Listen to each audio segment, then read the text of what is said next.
The old legends always seem to find new life after dark.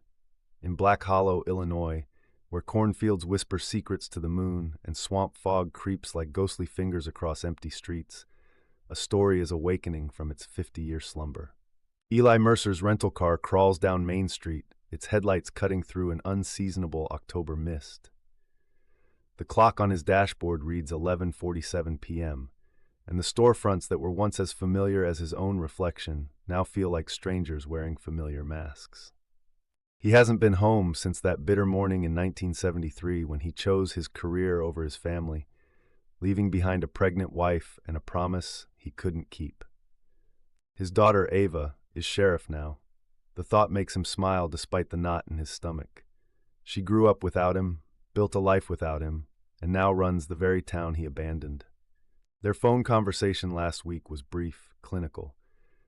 "Sure, Dad," she had said, the word dad sounding foreign on her tongue. "Come if you want. Town's not exactly Hollywood, but we've got a motel." The radio crackles, breaking his reverie. A local station fades in and out, the host's voice carrying an edge of excitement that seems out of place in sleepy Black Hollow. "Another sighting reported near Mason's Swamp," the voice says. Caller describes 3 legs, glowing red eyes.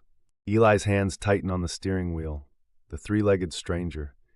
That's what they called it back in '73, when he was a rookie reporter chasing his first big story. The creature that appeared from nowhere, left tracks no biologist could identify, and vanished just as mysteriously. The story that launched his career and cost him everything else. His phone buzzes. Ava's message is terse. "Where are you? Need to talk, station?" The police station sits at the edge of town, a squat brick building with windows like tired eyes. Inside, Ava stands at a cluttered desk, her sheriff's badge catching the fluorescent light.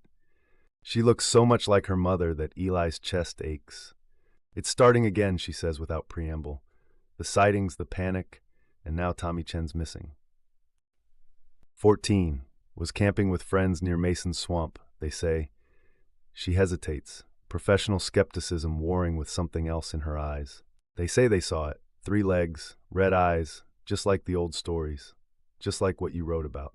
Eli sinks into a chair, memories flooding back, the tracks in the mud, the claw marks on trees, the strange lights in the swamp that no one could explain.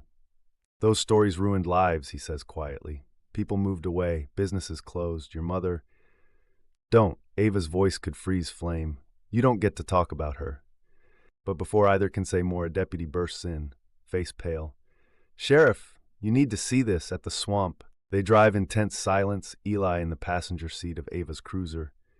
The swamp looms ahead, a black void where even moonlight fears to tread.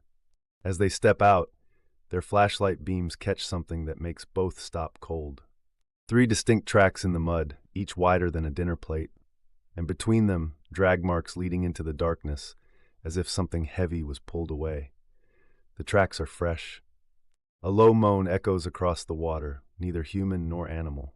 Ava's flashlight beam catches movement in the trees, something tall, something wrong. And in the darkness, 2 red eyes open like dying stars. The truth about Black Hollow's stranger is about to be revealed. But some truths come with a price, and some family wounds run deeper than any monster's claws.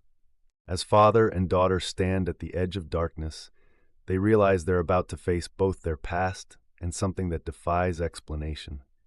Something that's been waiting 50 years to finish what it started. And somewhere in the swamp, Tommy Chen is still missing, and time is running out.